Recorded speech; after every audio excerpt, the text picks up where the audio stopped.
Welcome to the Business of Content podcast, a place where you can learn how to use digital and social media to drive your business and personal brand.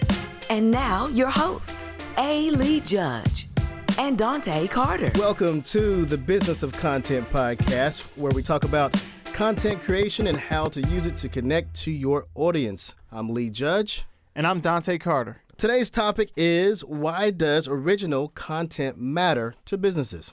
Original content matters because in today's day and age, everybody's trying to sell you something, right? They've got a cause that they're trying to sell you on to get you to rally behind. They've got a product, they've got a service. So content matters because it allows people to pull the curtain back, to see your business, to see your organization, to see what you do, how you impact this world, and how you can better serve them. So let's step back a second for those who may have just started listening to our podcast and let's give a definition of what content is, because often people confuse content, especially businesses, content with advertising, which this is not what we're talking about today. We're talking about content. So Dontaye, what's your definition of content? My definition of content is I'm trying to think of a more tangible word, right? But it's in a sense, content today is taking people to school, taking them to class. What can you teach them about your business? What can you show them without selling them? People don't want you selling to them anymore. And you're starting to see it, right? I mean, you're seeing giants fall because they haven't learned that people want to know who you are and what you do and not what you sell. Because at the end of the day, people connect with people before they connect with your products, before they connect with your services. They need to connect to you. And what you're seeing is, when I spoke about giants, we all saw what happened with Toys R Us. They couldn't maintain. They didn't transfer over into this digital age. We all know it. And the direct messaging. They could have done amazing stories, because toys and stories, just seeing stories of kids getting gifts from Toys R Us, they had a great opportunity to tell stories and to let us know what the end game is after someone buys their product. But they didn't do it right.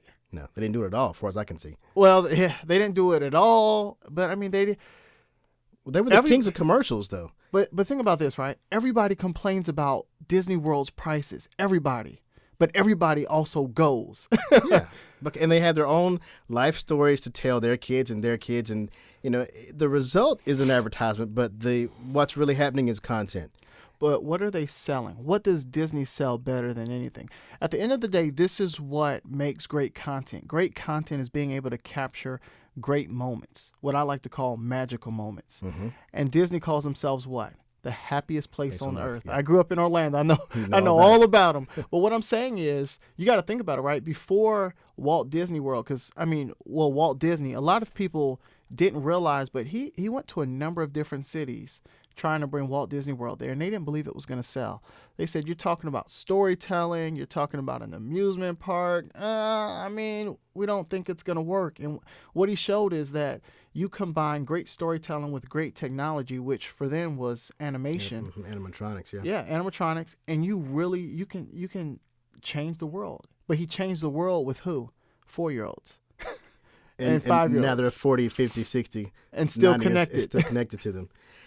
Speaking of content, so to help some businesses understand the difference between what we traditionally know as advertising versus content, let me give an example of a great piece of content that I saw a few weeks ago on LinkedIn. So I didn't even realize that it was intended to be promotional for a company because it was done so well.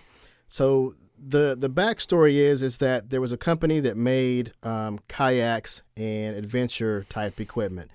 And instead of them going out and saying, hey, we make this kind of kayak, it has this feature, that feature, you're going to love it, go out and buy it. What they did was they took out 5 or 6 guys who worked there and said, hey, let's go for a ride, for a canoe ride tonight or today. And what they did was they just documented the day. And, they had great video and the slow-mo and the guys just having fun in these boats. And every now and then you might catch a glimpse of a logo on the side of the boat, but all you heard was, hey, me and the guys are going to go out today and, try out these new kayaks we just got, right? And they were doing what they do anyway. They didn't have to create anything. They would normally go out and enjoy themselves on these kayaks. And they went out and it was like a 2-minute video of them of 5 guys having a great time on these kayaks. And at the end of it, the result was you saw the kayak, you saw the logo. They never said buy this kayak, but you had an emotional connection between that logo and fun. And if you're an adventurous person, then now you know, wow, I like that kayak he had. I like the guy who told the story. Oh, wait, that guy owns a company. I want to know more about him, more about the company, and I'll probably buy a product from him. Magical moment.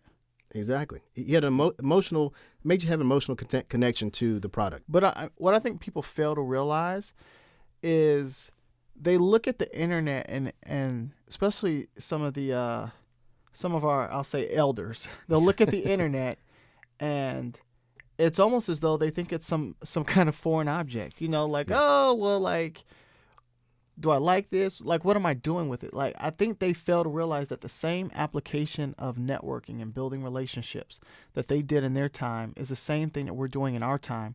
We have access to everybody. There is everybody. That's the key word. Because so in previous generations, if you wanted 1,000 people to hear about your business, your first thought was radio, television, newspaper, because that was the only way to get to the masses. And then you had to A, spend a lot of money, B, go through a middleman who owned the TV station. You talk to the salesperson, go to the TV station, radio station, buy ads.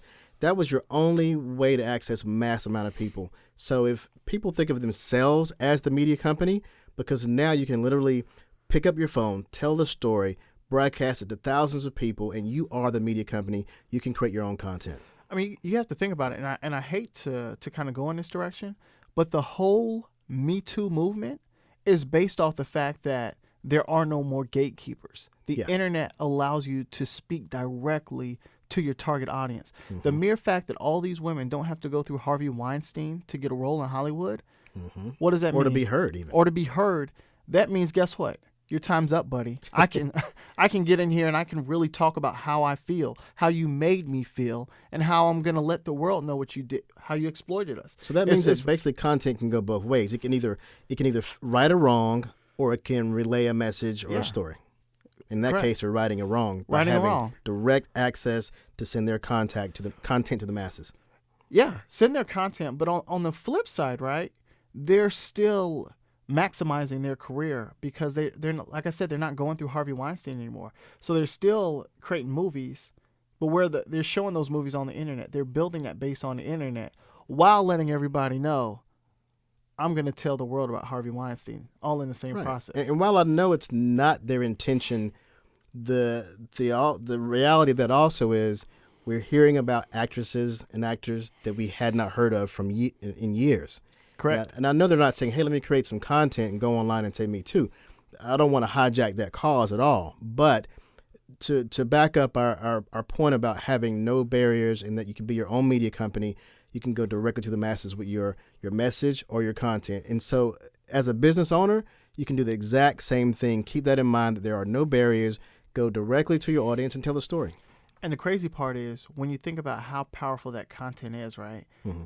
They have television execs, senior VPs who are stepping down before accusations even come out. Mm-hmm. They're like, hey, before anybody says anything about me, here's my press release. Here's what I think might have happened and how it may have been misconstrued and how somebody can step up and kind of, thrust me into this whole Me Too movement. But here's what I have to say before this happens, and I'm resigning. That's how powerful content is. Yeah. Especially when it's used effectively. Whether right or wrong, that's how powerful it is. So, okay. So on that point, we talked about having access directly to an audience. So from a business owner standpoint, what does being your own media company and creating your own content, what does that mean to your audience? How does it affect them? It affects them tremendously because, we talked a lot about this before, but what it does is it allows them to engage with you. Mm-hmm. That's why you're seeing more people. You're seeing really folks like Gary Vee, Grant Cardone, where they kind of elevate what business owners can do because they really engage the masses, and they engage them through what? It's not just the business talk, because all of that's amazing, all of that's wonderful, but they take it another level, and they take it that other level because they know a lot of people can't go there. But we talked about that emotional connection. You know, I just don't dominate. You know, Eric Thomas talked about this as well. I don't just dominate in the workspace. I go home and dominate too. My wife is taken care of. My kids are taken care of. And there's a connection with that. So it's so funny because I just had a little girl almost 12 weeks ago, and I snapped a picture saying, you know, people ask me, what's it like having a new kid with a business, and I've got a phone on my right shoulder talking to a client. I've got my baby in my left arm, and I'm feeding her a bottle, but that's life. And that's me saying, hey, I'm 10Xing this. I'm going to dominate not just in the workspace, in the workplace, but also at home. My kids taken care of, my wife is taken care of. But what does that say about me as a man? That's the message that I'm relaying to my target audience. So that's your form of content to your audience. Correct. Okay. Well, let me give my take on what content means to an audience, a business audience. Okay. And it feeds into differentiating between content and advertising. When I see an advertisement, it's all about them. There's no value to me. Correct. You know, if I see a car commercial, it's all about them telling me what they think the value of their car is, right? There's nothing, I don't get anything from the commercial other than learning about that they have a product. Yeah. Content, on the other hand, is more about the person receiving the content. If it's a story that I learn something from, I get educated by it, or I'm entertained by it, it makes me feel a certain way, then I'm receiving something from it, which makes it content as opposed to advertising. So if your business is, say you're a florist, right? Rather than saying, hey, it's Valentine's Day coming up, you know, Mother's Day coming up, buy our flowers, they're on sale. That company will not win against the company that says, who has a series of stories of people surprising their mom with flowers. Yeah. Because that will pull out my heartstring. It's a story. I get value out of it. I understand, you know, wow, that's something beautiful that just happened. I'm entertained. Or you could even tell me what to do, how to take care of my flowers after I buy them. Because, you know we buy flowers and then 3 days later they're dead on a table somewhere. So if company B says, you know, we're your corner florist, and once you buy your flowers, this is what you do to maintain those flowers. And they have a series of videos on that. If I'm watching that and I receive that content, that's a ton of value to me, so that I feel like I have a connection to that company. And then when I go buy from that company, I go to them because they have a connection and because I learned from them, because they gave me some value rather than trying to cram a product down my throat. Yeah, and you create brand loyalty. And brand loyalty. Exactly. And to your point, that's what happens when you develop that emotional connection. It's kind of like that 60-20-20 rule, right? So with folks who are trying to develop, I mean, many business owners nowadays, they're trying to develop personal brands, right? And so it's 60%. I guess the rule to some, it's 60% is informational, 20% is entertainment, and the other 20% is relevance. But for some brands, in particular, it's really mixing it up. What you do may not always stick with your audience, but what you find to be relevant, what you find to be entertaining does, and it plays in. Because a lot of times people already know what you do. You know, people know Michael Jordan played basketball. They know LeBron James plays basketball. But when he donates $90 million to scholarships to kids in Cleveland, it's like, wow, he really cares about those kids, the inner city kids. You know what I'm saying? And so it makes an impact, but it also builds his brand. So when he starts working with different companies, when he starts creating different companies, the impact of what he does with those companies sticks, because people know that, wow, this just isn't a guy that's saying, I'm taking your money, but hey, guess what? I'm also giving back. I'm reinvesting. Okay. I got an idea. Let's play a game. Okay. We're going to give each other a type of business. Okay. Right? And the person receiving the question, you or me, have to come up with a piece of original content that company can use. Okay. So we're doing this because often they may say, well, you know, I'm a ditch digger. I'm a construction. I'm a carpenter. I can't make content. That's not for me. I'm not a celebrity or whatever. So I contend that no matter what your business is, there are ways you can make good content to drive your audience, to connect with them, and to give them value. Okay. Who wants to go first? You pause. Go first. You pause. You I'm going to ask you first. Okay. A plumber. Wow, a plumber. Mm-hmm. How can a plumber create content that works for him? I had some ideas that kind of came in, and I was just blew it like, away. Let me stop. But let's go. Let's take a different route, right? So let's say this is your client. He's a Yeah. plumber, and he says, "Okay, Dontaye, I believe you. I need to create content. What kind of content would work for me?" A lot of times people think about plumbers, they think about septic tanks, they think about sewage, but what about the holidays? Mm-hmm. Those are times plumbers can be effective, right? Mm-hmm.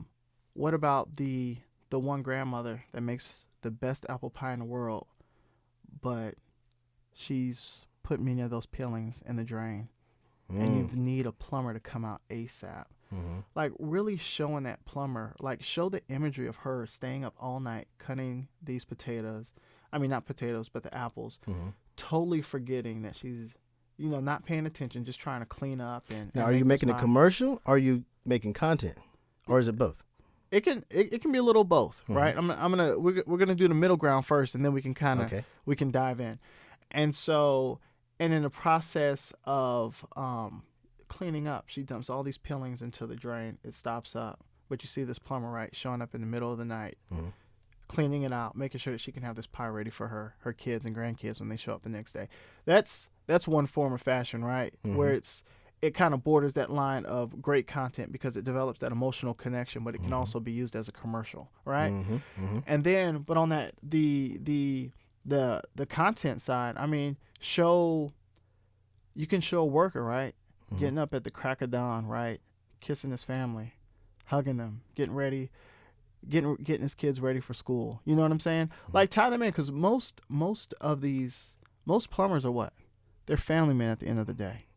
And they're local, And they're local. That's your tie-in. Yeah, you're tying them into the local community. So they're getting up, they're taking their kids to school, they're kissing their wives or kissing their husbands, because women are plumbers too, and they're going out and they're doing a good day's work. And you can show all that without showing them plunging the toilet. You know what I'm saying? Yeah. To make that impact, because I think that's the thing. You think of, there are a lot of people out here who think of plumbers and the guy that just keeps my drains from being clogged. But there's more to who they are. There's a person behind that, and if you trust them and feel like you can relate to them, and you just trust them more when you know who the person is. Okay. And so it's painting that face, giving them that presence, that more personal presence. I think people they devalue the emotional connection, and when the best storytellers are making money, the best storytellers. Yeah. When you can tell a good story, when you can create an emotional, when you can take somebody's message, take an emotional story and connect that message to their audience through that story, I mean, that's powerful. Because guess what? Everybody can't do it, but the ones who can are the ones who get seen. Gotcha. Okay. Fair enough. Good job. Good content for the Mr. Plumber. Well, I shouldn't have said that. That's actually a company. Yeah. He didn't pay for that. All right, your turn. You know what? See if you can stub me. A mechanic. A mechanic? Okay, a mechanic. Another local person. I think for a mechanic, how-tos are a great video for how-tos, because when you go take your car to a mechanic, the first thing you're thinking of is, first of all, is he capable? Does he know what he's doing? What's his shop like? Is it clean? Does he have spare parts around from cars he didn't put back together? Can I trust him to not screw me over on the price or on what he's doing? Is he honest? So if I see some how-to videos, then I can figure out whether or not he knows what he's doing. This could be, and the easy part about that is he's doing it every day. Yeah. Right? So all he has to do is every now and then get somebody to put a camera on him while he's doing it. Yeah. Because a skilled person like that, while he's doing it, he's thinking in his head what should and shouldn't happen. Like say he's changing oil or something. he's saying, okay, well, this car is a so-and-so engine. It should take so much kind of oil. I'm going to unscrew this cap right here, the oil plug. But wait a minute, this plug right here is stripped. You want to make sure whoever puts your oil in doesn't strip it. So that's part of the story. Now I know that he's trustworthy. He's detailed, looking out for things. He's building a story and he's building trust. So at that point, he's creating content regularly because he's doing his job regularly. I trust him because he knows what he's doing, right? And then if I see just regular, him coming out of his shop, going into his shop, going into where he's working on the car, I get a view of what his shop looks like. I get a sense of his personality. No matter how much a person makes up for the camera, they can't hide certain things. If I hear that person in a regular conversation with someone that's not scripted, I'm going to get some sense of whether he's honest, sneaky, trying to cut corners, whatever. So definitely a mechanic, I think, would be pretty easy to create content because he does what he does every single day, and everybody, there's a high volume of people who need him. People have cars, and so there's not many people who could not understand that they need what he's doing and learn from what he's doing. But not only that, mechanics, they're one of the few professions where people really don't see what they're doing. Yeah. You see what I'm saying? Yeah. So it creates an opportunity for people to actually see what you do, because with mechanics, it's about creating that brand loyalty too. Mm-hmm. So many people get ripped off day in and day out by mechanics. They're like, oh, he was supposed to change my brakes. He didn't change my brakes. He was supposed to realign my wheel and my wheels, and he didn't do that. Mm-hmm. And so I think when you think about that's an industry that there's so much room for growth when it comes to creating an internet presence, because they can really, to your point, not only make how-to videos, but take people behind the scenes. Mm-hmm. Look at me as I do this. Because that's what, usually people find a good mechanic, and that's the only person they go to because they don't know who they can trust. But if you can show that trust through taking people behind the scenes, showing them what you're doing, creating those how-to videos, man, at that point, you might have somebody drive from Los Angeles to Atlanta just to get an oil change. They're going to need one when they do that. Yeah. Well, I guess it's time for us to wrap up this episode of The Business of Content, where we talk about content creation and how to use it to connect to your audience. Dontaye, it's been great talking with you. Always a pleasure. Yeah. So be sure to check out each podcast each week where we're going to talk about content. And as we showed you today, even the plumber and the mechanic can create content to drive his business. Ooh, I like that. The play on words. I see you. I see you. Thanks again, folks. I'm Dontaye Carter. You can catch my blog at www.cartermedia.net, and you can follow along on LinkedIn. And I'm A. Lee Judge. You can find me on Content Monster. That's MONSTA.com. And be sure to connect with me on LinkedIn, A. Lee Judge. All right. Talk to you next time. Peace. Thanks for listening to the Business of Content podcast, brought to you by ContentMonster.com and Carter Media. If you enjoyed the show, please don't forget to give it 5 stars and subscribe to the show on your favorite podcast platform.